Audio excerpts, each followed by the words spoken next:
Today's topic is Pretty Good Privacy (PGP). So, Pretty Good Privacy is the email protocol which is developed by Phil Zimmermann. The most important features of the PGP are that it supports the basic requirements of cryptography. It is quite simple and it is completely free. The algorithms supported by PGP are DSS, Diffie-Hellman for asymmetric key encryption, then RSA, CAST128 IDEA, and DES3 for symmetric key encryption, SHA1 for the message digest. PGP is most widely used than PEM. The email cryptographic support offered is shown in the figure. This is the figure. The PGP provides the encryption, non-repudiation and message integrity. Now how PGP works?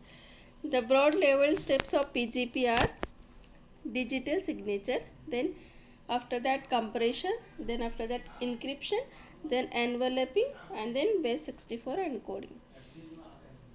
PGP basically allows 4 security options. First is step 1 and 2, that is digital signature and compression. Then second is step 1, 2 and 5, that is digital signature, compression and base64 encoding.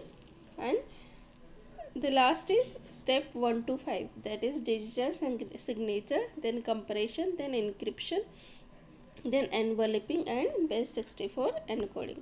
Now we will see the steps one by one. First is digital signature. As we have seen this digital signature in unit 3 also.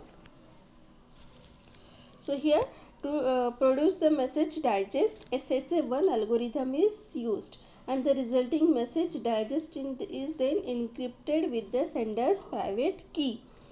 The result is the sender's digital signature. Okay, then compression.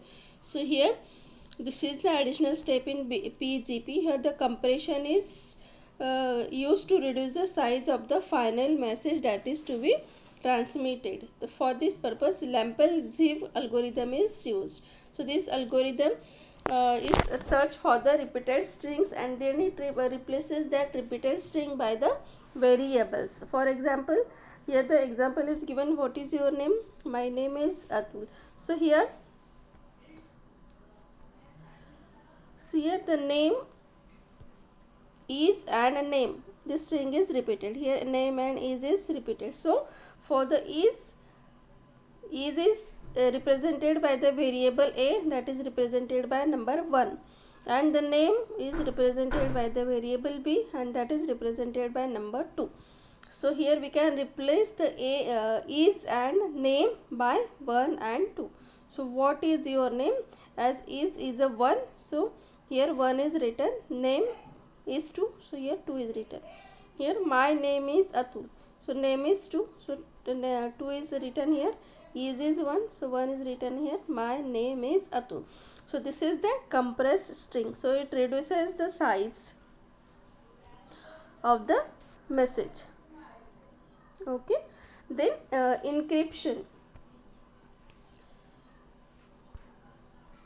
So in this step, the compressed output of step 2. Step 2 is the compression, means the compressed form of the original image and digital signature are encrypted with a symmetric key.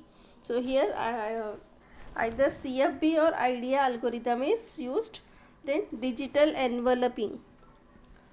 In this case, the symmetric key is used for the encryption in step 3. The symmetric key which is used in the step 3 is encrypted with the public key of the receiver. So the output of the step 3 and step 4 together form a digital envelope. Means it produces a digital envelope. Then the last step is base64 encoding. So base64 encoded, as we have seen in the PEM. Here the string is divided into 24-bit blocks. Then the third step is the 24-bit blocks is divided into 4 6-bit blocks, and then we can view that 6-bit as a 8-bit. So it is having a 3 steps as we have seen in the PEM protocol. So this is our PGP, Pretty Good Privacy Protocol, which is most widely used than PEF.